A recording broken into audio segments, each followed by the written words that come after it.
Kabanata 58, Lazarus, lumabas ka.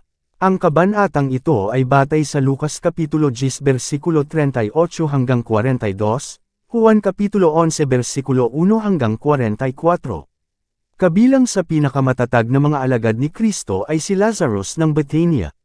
Mula sa kanilang unang pagkikita ay naging matatag ang kanyang pananampalataya kay Kristo, ang kanyang pagmamahal sa kanya ay malalim, at siya ay lubos na minamahal ng tagapagligtas.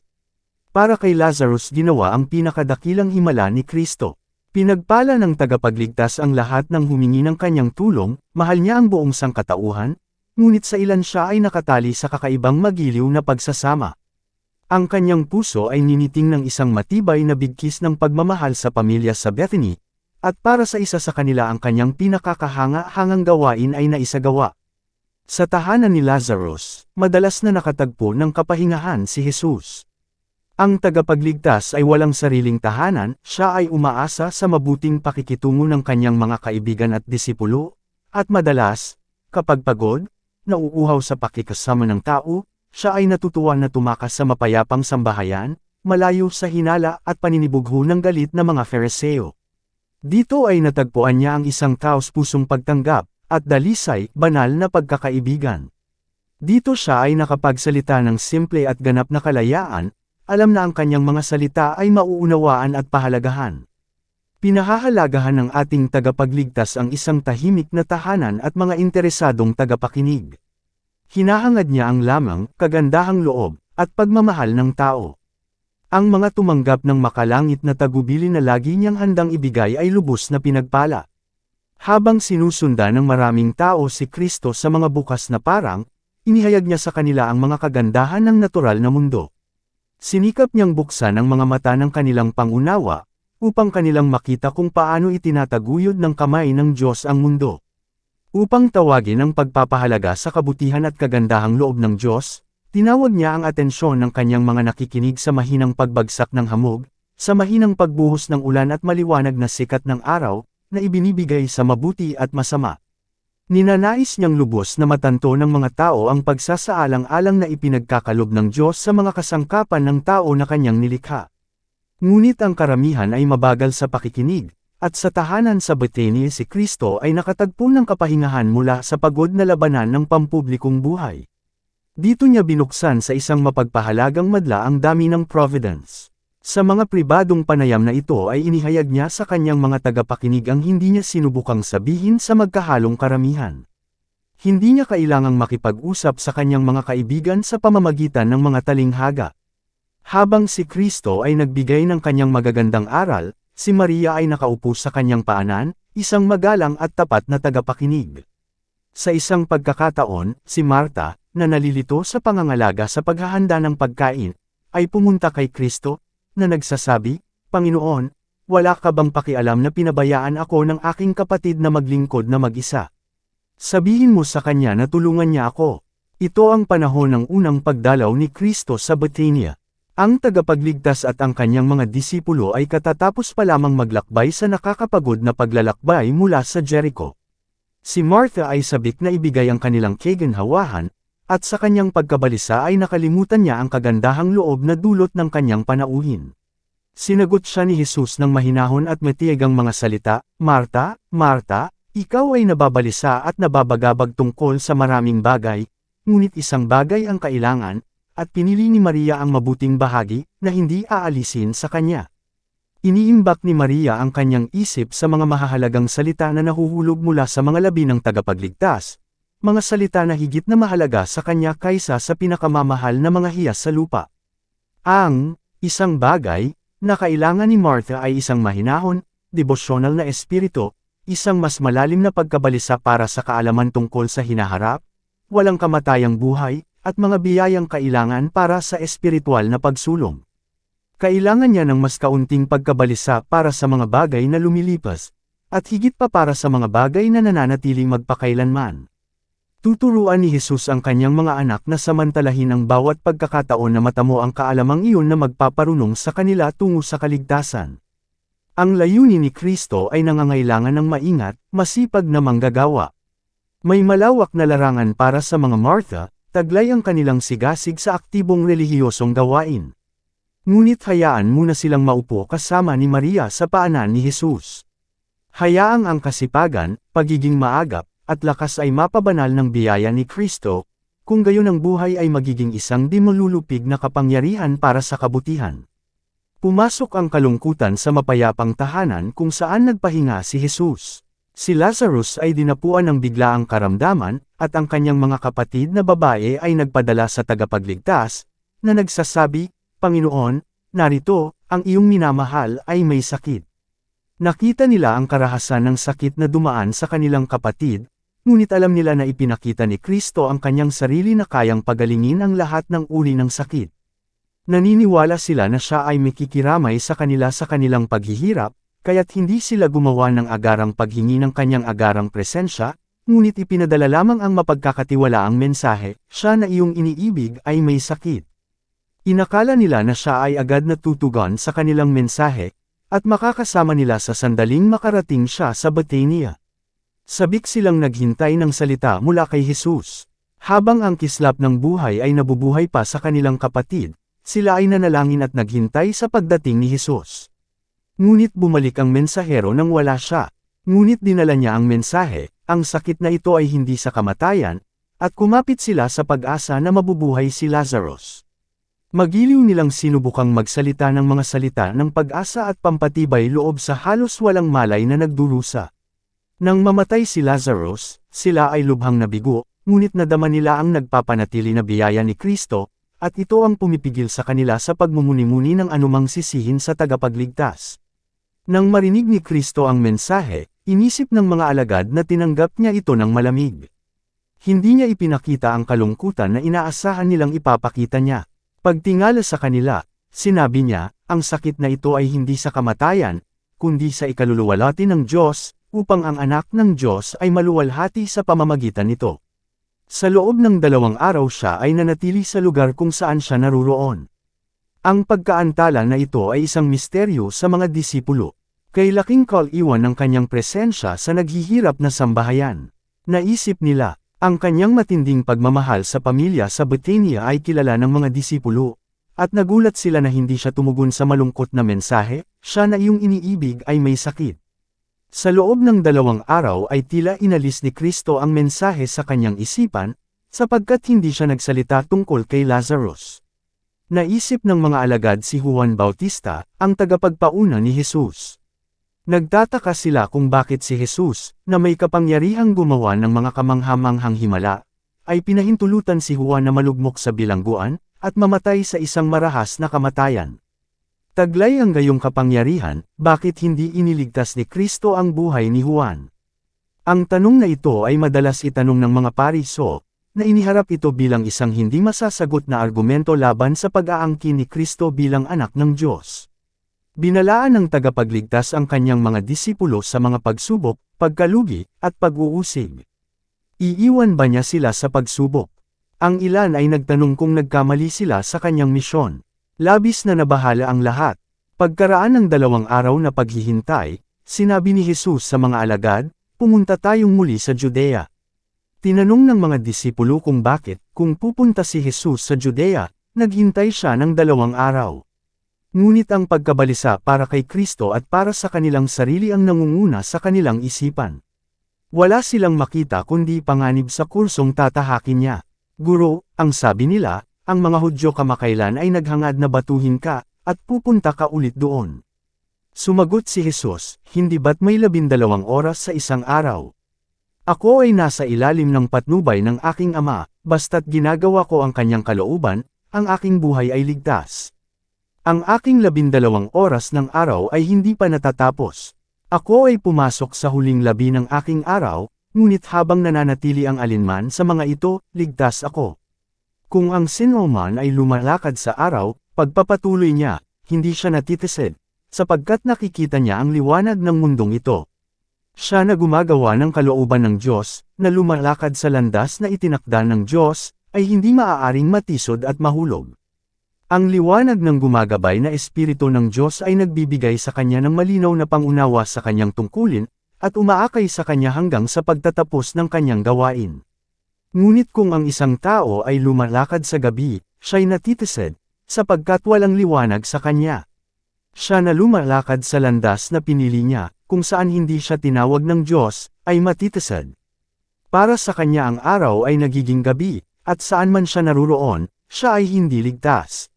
Sinabi niya ang mga bagay na ito, at pagkatapos nito ay sinabi niya sa kanila, ang ating kaibigang si Lazaro ay natutulog, ngunit pupunta ako upang gisingin ko siya mula sa pagkakatulog. Natutulog ang ating kaibigang si Lazarus. Nakakaantig ang mga salita, puno ng simpatya, sa pag-iisip ng panganib na malapit ng maranasan ng kanilang guro sa pagpunta sa Jerusalem, halos nakalimutan na ng mga alagad ang naulilang pamilya sa Bethania. Ngunit hindi ganoon si Kristo. Nadama ng mga alagad ang pagsaway. Nabigo sila dahil hindi kaagad tumugon si Kristo sa mensahe. Natukso silang isipin na wala siya ng magiliw na pag-ibig para kay Lazarus at sa kanyang mga kapatid na babae na inakala nilang mayroon siya, kung hindi ay magmadali siyang bumalik kasama ang mensahero. Ngunit ang mga salitang, ang ating kaibigang si Lazarus ay natutulog, ang pumukaw ng tamang damdamin sa kanilang isipan. Kumbinsido sila na hindi kinalimutan ni Kristo ang kanyang mga kaibigang nagdurusa. Nang magkagayoy sinabi ng kanyang mga alagad, Panginoon, kung siya'y natutulog, ay gagaling siya. Datapwat sinalita ni Jesus ang tungkol sa kanyang kamatayan, ngunit inakala nila na ang tinutukoy niya ay tungkol sa pagpapahinga sa pagtulog. Si Kristo ay kumakatawan sa kamatayan bilang isang pagtulog sa kanyang mananampalataya na mga anak. Ang kanilang buhay ay nakatago kasama ni Kristo sa Diyos, at hanggang sa hamihip ang huling trumpeta ang mga namamatay ay matutulog sa kanya. Nang magkagayoy hayagang sinabi ni Jesus sa kanila, patay na si Lazaro. At ako ay nagagalak dahil sa inyo na ako ay wala roon, upang kayo ay maniwala, gayunpaman, pumunta tayo sa kanya. Wala nang makita si Tomas kundi ang kamatayang naghihintay sa kanyang guro kung pupunta siya sa Judea, datapwat binigsan niya ang kanyang espiritu, at sinabi sa ibang mga alagad, tayo'y yumaon din, upang tayo'y mamatay na kasama niya. Alam niya ang galit ng mga Hudyo kay Kristo. Layunin nila na paligiran ang kanyang kamatayan, ngunit ang layuning ito ay hindi nagtagumpay, dahil nananatili pa rin ang ilan sa kanyang inilang oras. Sa panahong ito si Jesus ay nagkaroon ng pangangalaga ng makalangit na mga anghel, at maging sa mga rehiyon ng Judea, kung saan ang mga rabay ay nagbabalak kung paano nila siya madadala at maipapatay, walang pinsalang maaaring dumating sa kanya. Ang mga disipulo ay namangha sa mga salita ni Kristo nang sabihin niya, si Lazaro ay patay na. At natutuwa ako, na wala ako roon. Ang tagapagligtas ba sa kanyang sariling pagpili ay umiwas sa tahanan ng kanyang naghihirap na mga kaibigan. Tila si Maria at Marta at ang naghihingalong si Lazarus ay naiwang nag-iisa. Ngunit hindi sila nag-iisa. Nakita ni Kristo ang buong tagpo, at pagkatapos ng kamatayan ni Lazarus ang mga naulilang kapatid na babae ay itinaguyod ng kanyang biyaya. Nasaksihan ni Jesus ang kalungkutan ng kanilang napunit na puso, habang ang kanilang kapatid ay nakipagbuno sa kanyang malakas na kalaban, ang kamatayan. Nadama niya ang bawat hapdi ng dalamhati, habang sinasabi niya sa kanyang mga disipulo, si Lazaro ay patay na. Ngunit hindi lamang ang mga mahal sa buhay sa Bethania ang iniisip ni Kristo, siya ay nagkaroon ng pagsasanay ng kanyang mga disipulo upang isaalang-alang. Sila ay magiging kanyang mga kinatawan sa mundo, upang ang pagpapala ng Ama ay yakapin ang lahat. Para sa kanilang kapakanan ay pinahintulutan niya si Lazarus na mamatay. Kung ibinalik niya siya mula sa karamdaman tungo sa kalusugan, ang himala na pinakapositibong katibayan ng kanyang banal na katangian, ay hindi may sigawa. Kung si Kristo ay nasa silid ng may sakit, si Lazarus ay hindi sana namatay, sapagkat si Satanas ay walang kapangyarihan sa kanya. Hindi maaaring ituon ng kamatayan ang kanyang pana kay Lazarus sa harapan ng tagapagbigay buhay. Sa makatuwid si Kristo ay nanatiling malayo. Pinahintulutan niya ang kaaway na gamitin ang kanyang kapangyarihan, upang maitaboy niya siya pabalik, isang nasakop na kalaban. Pinahintulutan niya si Lazarus na dumaan sa ilalim ng kapangyarihan ng kamatayan, at nakita ng naghihirap na kapatid na babae ang kanilang kapatid na nakahimlay sa libingan. Alam ni Kristo na kapag tinitingnan nila ang patay na mukha ng kanilang kapatid ay masusubok ng husto ang kanilang pananampalataya sa kanilang manunubos. Ngunit alam niya na dahil sa pakikibaka na kanilang pinagdaraanan ngayon ay magniningning ang kanilang pananampalataya ng may mas malaking kapangyarihan. Dinanas niya ang bawat hapdi na kanilang tiniis. Minahal niya sila ng hindi bababa dahil naghintay siya, ngunit alam niya na para sa kanila, para kay Lazarus, para sa kanyang sarili, at para sa kanyang mga disipulo, isang tagumpay ang makakamit. Para sa inyong kapakanan, sa layunin na kayo ay maniwala. Sa lahat ng nag-aabot upang madama ang gabay ng Diyos, ang sandali ng pinakamalaking panghihina ng loob ay ang panahon kung kailan ang banal na tulong ay pinakamalapit. Sila ay lilingon ng may pasasalamat sa pinakamadilim na bahagi ng kanilang landas. Nalalaman ng Panginoon kung paano iligtas ang mga banal, 2 Pedro Kapitulo 2 versikulo 9. Mula sa bawat tukso at bawat pagsubok ay ilalabas niya sila ng may mas matatag na pananampalataya at mas mayamang karanasan. Sa pagpapaliban sa pagpunta kay Lazarus, si Kristo ay may layunin ng awa sa mga hindi tumanggap sa kanya. Siya ay naghintay, upang sa pamamagitan ng pagbangon kay Lazarus mula sa mga patay ay maibigay niya sa kanyang matigas ang ulo, hindi naniniwalang mga tao ng isa pang katibayan na siya nga ay, ang pagkabuhay na maguli, at ang buhay. Siya ay nasusuklam na isuko ang lahat ng pag-asa ng mga tao, ang mahihirap, gumagala na tupa ng sambahayan ni Israel.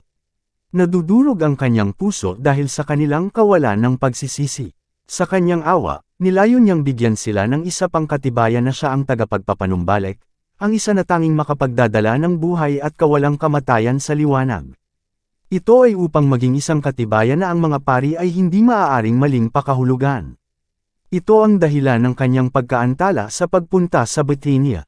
Ang pinakamataas na himalang ito, ang muling pagkabuhay kay Lazarus, ay upang itakda ang tatak ng Diyos sa kanyang gawain at sa kanyang pag-angkin sa pagka-Diyos. Sa kanyang paglalakbay sa Bethania, si Jesus, ayon sa kanyang kaugalian, ay naglingkod sa mga may sakit at nangangailangan. Nang makarating sa bayan ay nagpadala siya ng isang mensahero sa mga kapatid na babae na may balita ng kanyang pagdating. Si Kristo ay hindi kaagad pumasok sa bahay, ngunit nanatili sa isang tahimik na lugar sa tabi ng daan. Ang dakilang panlabas na pagpapakita na nakita ng mga Hudyo sa pagkamatay ng mga kaibigan o kamag-anak ay hindi kasuwato ng Espiritu ni Kristo. Narinig niya ang tunog ng panaghoy mula sa mga upahang nagdadalamati, at hindi niya nais na makilala ang mga kapatid na babae sa pinangyarihan ng kalituhan. Kabilang sa mga nagdadalamhating kaibigan ay ang mga kamag-anak ng pamilya, ang ilan sa kanila ay may mataas na posisyon ng responsibilidad sa Jerusalem. Kabilang sa mga ito ang ilan sa mga pinakamapait na kaaway ni Kristo. Alam ni Kristo ang kanilang mga layunin, at sa makatuwid ay hindi niya kaagad ipinakilala ang kanyang sarili. Ang mensahe ay ibinigay kay Marta ng tahimik na hindi narinig ng iba sa silid. Dahil sa kanyang kalungkutan, hindi narinig ni Maria ang mga salita. Agad na bumangon, lumabas si Marta upang salubungin ang kanyang Panginoon, ngunit sa pag-aakalang siya ay pumunta sa lugar kung saan inilibing si Lazaro, si Maria ay nakaupo pa rin sa kanyang kalungkutan, na hindi sumisigaw. Si Marta ay nagmadali upang makilala si Jesus, ang kanyang puso ay nabalisa sa magkasalungat na damdamin. Sa kanyang makahulugang mukha ay nabasa niya ang parehong lamang at pagmamahal na laging nariyan. Ang kanyang pagtitiwala sa kanya ay hindi nasira, ngunit naisip niya ang kanyang pinakamamahal na kapatid, na minahal din ni Jesus. Sa kalungkutan na bumabalot sa kanyang puso dahil hindi pa dumating si Kristo noon, ngunit may pag-asa na kahit ngayon ay gagawa siya ng isang bagay upang aliwin sila, sinabi niya, Panginoon, kung narito ka, hindi sana namatay ang aking kapatid. Paulit-ulit, sa gitna ng kaguluhang ginawa ng mga nagdadalamati, inulit ng magkapatid ang mga salitang ito. Sa tao at banal na awa, si Jesus ay tumingin sa kanyang malungkot na mukha. Si Marta ay walang hilig na isalaysay ang nakaraan, lahat ay ipinahayag sa pamamagitan ng kalunos-lunos na mga salita, Panginoon, kung narito ka sana, hindi namatay ang aking kapatid. Ngunit sa pagtingin sa mukha ng pag-ibig na iyon, idinagdag niya, alam ko, na kahit ngayon, anuman ang hingin mo sa Diyos, ibibigay sa iyo ng Diyos. Pinasigla ni Jesus ang kanyang pananampalataya, sa pagsasabing, babangon muli ang iyong kapatid. Ang kanyang sagot ay hindi nilayon upang pukawin ang pag-asa ng isang agarang pagbabago. Dinala niya ang mga iniisip ni Marta sa kabila ng kasalukuyang pagpapanumbalik ng kanyang kapatid, at itinakda ang mga ito sa muling pagkabuhay ng mga matuwid. Ginawa niya ito upang makita niya sa muling pagkabuhay ni Lazarus ang isang pangako ng muling pagkabuhay ng lahat ng matuwid na patay, at isang katiyakan na ito ay magaganap sa pamamagitan ng kapangyarihan ng tagapagligtas. Sumagot si Marta, alam kong siya'y muling babangon sa muling pagkabuhay sa huling araw. Sa pagsisikap pa ring magbigay ng tunay na direksyon sa kanyang pananampalataya, ipinahayag ni Jesus, ako ang pagkabuhay muli, at ang buhay. Kay Kristo ang buhay, orihinal, hindi hiniram, kulang. Ang kinaroroonan ng anak ay may buhay. Unang Juan Kapitulo 5 versikulo 12. Ang pagka-Diyos ni Kristo ay ang katiyakan ng mananampalataya sa buhay na walang hanggan. Ang sumasampalataya sa akin, sabi ni Jesus, bagaman siya ay patay, gayon may mabubuhay siya, at ang sinumang nabubuhay at sumasampalataya sa akin ay hindi mamamatay kailanman. Naniniwala ka ba dito? Si Kristo dito ay umaasa sa panahon ng kanyang ikalawang pagparito. Kung magkagayoy ang mga matuwid na patay ay ibabangon na walang kasiraan, at ang mga matuwid na buhay ay malilipat sa langit ng hindi nakakakita ng kamatayan. Ang himala na gagawin ni Kristo, sa pagbangon kay Lazarus mula sa mga patay, ay kumakatawan sa muling pagkabuhay ng lahat ng matuwid na patay. Sa pamamagitan ng kanyang salita at kanyang mga gawa ay ipinahayag niya ang kanyang sarili na may akda ng muling pagkabuhay. Siya na mismong malapit ng mamatay sa krus ay tumayo kasama ang mga susi ng kamatayan, isang mananakop sa libingan, at iginit ang kanyang karapatan at kapangyarihang magbigay ng buhay na walang hanggan. Sa mga salita ng tagapagligtas, naniniwala ka ba? Sumagot si Marta, oo, Panginoon, sumasampalataya ako na ikaw ang Kristo, ang anak ng Diyos, na paparito sa mundo. Hindi niya naunawaan sa lahat ng kahulugan ng mga ito ang mga salitang sinabi ni Kristo, ngunit ipinagtapat niya ang kanyang pananampalataya sa kanyang pagka-Diyos, at ang kanyang pagtitiwala na magagawa niya ang anumang nais niyang gawin. At pagkasabi niya nito, ay yumaon siya, at tinawag ng lihim si Maria na kanyang kapatid, na sinasabi, dumating na ang guro, at tinatawag ka. Inihatid niya ang kanyang mensahe ng tahimik hanggat maaari, sapagkat ang mga saserdote at mga pinuno ay handang hulihin si Jesus kapag may pagkakataon. Ang mga iyak ng mga nagdadalamhati ay pumihil sa kanyang mga salita na marinig. Nang marinig ang mensahe, nagmamadaling bumangon si Mary, at may pananabik na tingin sa kanyang mukha na lumabas ng silid. Sa pag-aakalang pumunta siya sa libingan upang umiyak, sinundan siya ng mga nagdadalamhati. Nang makarating siya sa lugar kung saan naghihintay si Jesus, lumuhad siya sa kanyang paanan, at sinabing nanginginig ang mga labi, Panginoon, kung narito ka, hindi sana namatay ang aking kapatid. Ang mga daing ng mga nagdadalamhati ay masakit sa kanya, sapagkat siya ay naghahangad ng ilang tahimik na salita na nag-iisa kay Jesus. Ngunit alam niya ang inggit at paninibugho na itinatangi sa mga puso ng ilang naruroon laban kay Kristo, at siya ay pinigilan sa ganap na pagpapahayag ng kanyang kalungkutan. Nang makita nga ni Jesus na siya'y tumatangis, at ang mga Hudyo din na sumama sa kanya ay tumatangis, siya ay dumaing sa espiritu, at nabagabag. Binasa niya ang puso ng lahat ng nagkakatipon. Nakita niya na sa marami, ang pumasa bilang isang pagpapakita ng kalungkutan ay pagkukunwari lamang. Alam niya na ang ilan sa grupo, na ngayon ay nagpapakita ng mapagkunwari na kalungkutan, ay matagal nang nagpaplano ng kamatayan, hindi lamang ng makapangyarihang manggagawa ng himala, kundi ng isa na bubuhayin mula sa mga patay. Maaaring haburin ni Kristo sa kanila ang kanilang damit ng nagkukunwaring kalungkutan. Ngunit pinigilan niya ang kanyang matuwid na galit. Ang mga salitang maaari niyang sabihin sa lahat ng katotohanan, hindi siya nagsalita, dahil sa ang mahal sa buhay na lumuhad sa kanyang paanan sa kalungkutan, na tunay na naniniwala sa kanya. Saan mo siya inilagay? Siya ay nagtanong, sinabi nila sa kanya, Panginoon, halika at tingnan mo. Magkasama silang tumuloy sa libingan. Ito ay isang malungkot na tagpo.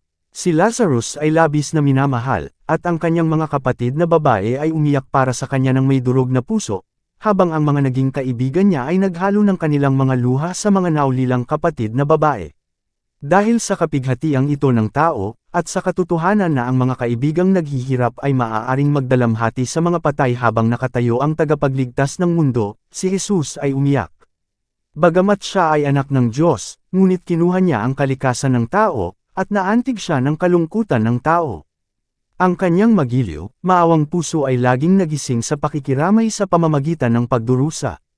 Siya'y tumatangis na kasama ng mga umiiyak, at nakikigalak sa mga nagsasaya. Ngunit hindi lamang dahil sa kanyang pantaong pakikiramay kay Maria at Marta kaya umiyak si Jesus. Sa kanyang mga luha ay may kalungkutan na mas mataas kaysa sa kalungkutan ng tao gaya ng langit na mas mataas kaysa sa lupa. Si Kristo ay hindi umiyak para kay Lazarus, sapagkat tatawagan na sana siya mula sa libingan. Siya ay umiyak dahil marami sa mga nagluluksa ngayon para kay Lazarus ay malapit ng magplano ng kamatayan niya na siyang muling pagkabuhay at ang buhay. Ngunit gaanong hindi kayang bigyang kahulugan ng mga hindi naniniwalang Hudyo ang kanyang mga luha. Ang ilan, na walang ibang nakikita kundi ang panlabas na kalagayan ng tanawin sa harapan niya bilang dahilan ng kanyang kalungkutan, ay mahinang nagsabi, masdan kung gaano niya siya kamahal.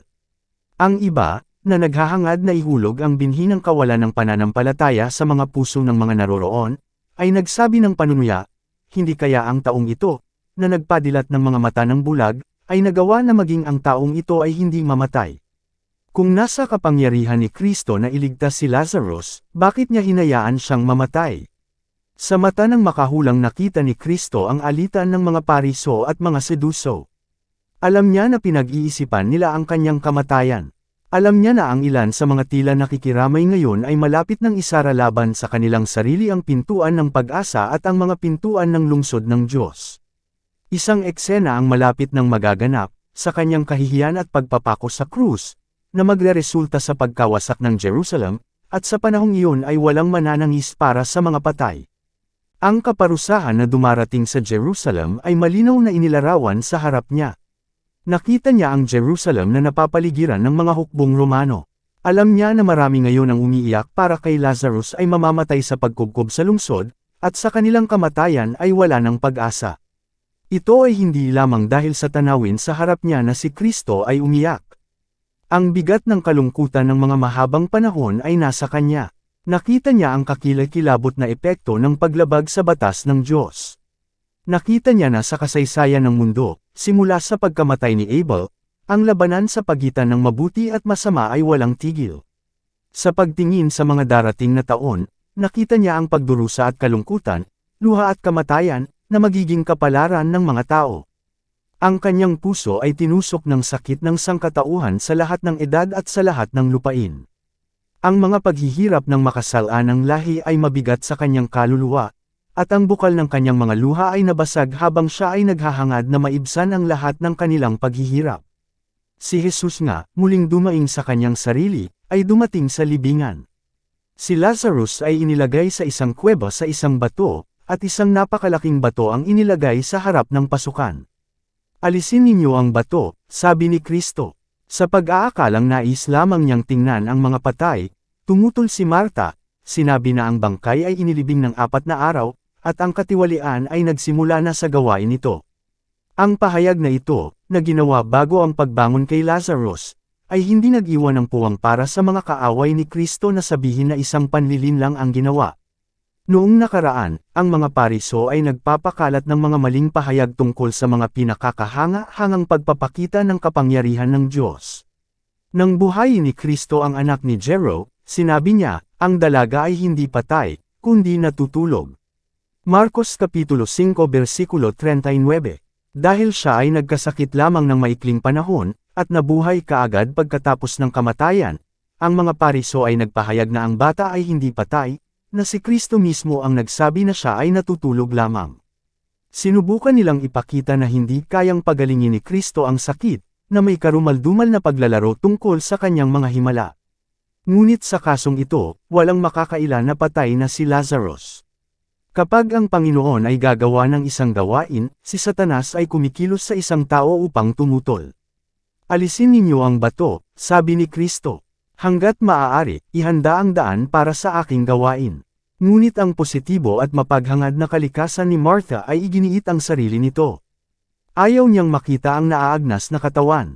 Ang puso ng tao ay mabagal sa pag-unawa sa mga salita ni Kristo, at ang pananampalataya ni Martha ay hindi naunawaan ang tunay na kahulugan ng kanyang pangako. Sinaway ni Kristo si Martha, ngunit ang kanyang mga salita ay binigkas ng may sukdulang kahinahunan. Hindi ko ba sinabi sa iyo, na, kung ikaw ay maniniwala, ay makikita mo ang kaluwalhatian ng Diyos. Bakit ka dapat mag-alinlangan tungkol sa aking kapangyarihan? Bakit nangangatuwiran sa pagsalungat sa aking mga kinakailangan? Nasa iyo ang aking salita. Kung maniniwala ka, makikita mo ang kaluwalhatian ng Diyos. Hindi mapipigilan ng mga likas na imposibilidad ang gawain ng makapangyarihan sa lahat. Ang pag-aalinlangan at kawalan ng pananampalataya ay hindi pagpapakumbaba. Ang walang laman na paniniwala sa salita ni Kristo ay tunay na pagpapakumbaba, tunay na pagsuko sa sarili. Alisin ninyo ang bato. Maaaring utusan ni Kristo na alisin ang bato, at sinunod nito ang kanyang tinig. Maaari niyang utusan ang mga anghel na malapit sa kanyang tabi na gawin ito. Sa kanyang pag-uutos, inalis sana ng mga di nakikitang kamay ang bato. Ngunit dapat itong alisin ng mga kamay ng tao. Kaya ipapakita ni Kristo na ang sangkatauhan ay dapat makipagtulungan sa pagka-Diyos. Kung ano ang kayang gawin ng kapangyarihan ng tao sa banal na kapangyarihan ay hindi ipinatawag na gawin. Hindi ipinagkakait ng Diyos ang tulong ng tao. Pinalalakas niya siya, nakikipagtulungan sa kanya habang ginagamit niya ang mga kapangyarihan at kakayahan na ibinigay sa kanya. Ang utos ay sinusunod. Napapagulong ang bato. Lahat ay ginagawa ng hayagan at kusa. Lahat ay binibigyan ng pagkakataon na makitang walang panlilinlang na ginagawa. Naroon ang katawan ni Lazarus sa mabatong libingan nito, malamig at tahimik sa kamatayan. Ang mga iyak ng mga nagdadalamati ay tumahimik. Nagulat at umaasam, ang kumpanya ay tumayo sa paligid ng sepulchre, naghihintay upang makita kung ano ang susunod. Kalmadong nakatayo si Kristo sa harap ng libingan. Ang isang sagradong solemna ay nakasalalay sa lahat ng naruroon. Si Kristo ay humakbang palapit sa libingan. Sa pag-angat ng kanyang mga mata sa langit, sinabi niya, "Ama, pinasasalamatan kita na dininag mo ako." Hindi nagtagal bago ito, inakusahan siya ng mga kaaway ni Kristo ng kalapastanganan, at kumuha ng mga bato para ihagi sa kanya dahil inaangkin niyang siya ang anak ng Diyos. Inakusahan nila siya ng paggawa ng mga himala sa pamamagitan ng kapangyarihan ni Satanas. Ngunit dito inaangkin ni Kristo ang Diyos bilang kanyang Ama, at buong pagtitiwala ay ipinahayag na siya ang anak ng Diyos. Sa lahat ng kanyang ginawa, si Kristo ay nakikipagtulungan sa kanyang Ama. Kailanman siya ay naging maingat upang gawin itong maliwanag na siya ay hindi gumawa ng nakapag-iisa. Ito ay sa pamamagitan ng pananampalataya at panalangin na kanyang ginawa ang kanyang mga himala. Ninais ni Kristo na malaman ng lahat ang kanyang kaugnayan sa kanyang Ama. "Ama," sabi niya, "nagpapasalamat ako sa iyo na dininag mo ako. At alam kong lagi mo akong dinirinig, ngunit dahil sa mga taong nakatayo sa tabi ay sinabi ko ito, upang sila'y sumampalataya na ikaw ang nagsugo sa akin." Dito ang mga alagad at ang mga tao ay bibigyan ng pinakakapanipaniwalang ebidensya tungkol sa ugnayang umiiral sa pagitan ni Kristo at ng Diyos. Dapat ipakita sa kanila na ang pag-aangkin ni Kristo ay hindi isang panlilinlang. At nang masabi niya ito, ay sumigaw siya ng malakas na tinig, "Lazarus, lumabas ka." Ang kanyang tinig, malinaw at matalim, ay tumatagos sa tainga ng mga patay. Habang siya ay nagsasalita, ang pagka-Diyos ay kumikislap sa sangkatauhan. Sa kanyang mukha, na pinaliwanagan ng kaluwalhatian ng Diyos, nakikita ng mga tao ang katiyakan ng kanyang kapangyarihan. Nakatuon ang bawat mata sa pasukan sa kuweba. Bawat tainga ay nakayuko upang mahuli ang pinakamaliit na tunog. May matinding at masakit na interes ang lahat ay naghihintay para sa pagsubok ng pagka-Diyos ni Kristo, ang katibayan na magpapatunay sa kanyang pag-aangkin na anak ng Diyos, o upang pawiin ang pag-asa magpakailanman. May kaguluhan sa tahimik na libingan, at siya na patay ay nakatayo sa pintuan ng libingan. Ang kanyang mga galaw ay nahahadlangan ng mga damit ng libingan kung saan siya inihiga, at sinabi ni Kristo sa nagtatakang mga manunood, "Kalagan mo siya, at pabayaan mo siya." Muli ay ipinakita sa kanila na ang taong manggagawa ay dapat makipagtulungan sa Diyos. Ang sangkatauhan ay magtrabaho para sa sangkatauhan. Si Lazarus ay pinalaya, at nakatayo sa harap ng grupo, hindi bilang isang nanghihina dahil sa sakit, at may mahina, nanginginig na mga paa, ngunit bilang isang tao sa kasaganaan ng buhay, at sa sigla ng isang marangal na pagkalalaki. Ang kanyang mga mata ay kumikinang sa katalinuhan at pagmamahal sa kanyang tagapagligtas. Inihagis niya ang kanyang sarili sa pagsamba sa paanan ni Jesus. Ang mga nanunood sa una ay hindi makapagsalita sa pagkamangha. Pagkatapos ay kasunod ang isang hindi maipaliwanag na eksena ng pagsasaya at pasasalamat. Tinanggap ng magkapatid na babae ang kanilang kapatid na lalaki sa buhay na muli bilang kaloob ng Diyos, at kasama ng masayang luha ay walang tigil nilang ipinapahayag ang kanilang pasasalamat sa tagapagligtas. Ngunit habang ang mga kapatid na lalaki, mga kapatid na babae, at mga kaibigan ay nagsasaya sa muling pagsasama-samang ito, si Jesus ay umalis sa eksena. Kapag hinahanap nila ang tagapagbigay buhay, hindi siya matatagpuan. Dito nagtatapos ang Kabanata 58. Para updated ka sa susunod na kabanata, ay huwag kalimutang mag-subscribe, mag-follow at mag-share sa ating channel Renilab TV. Maraming salamat po.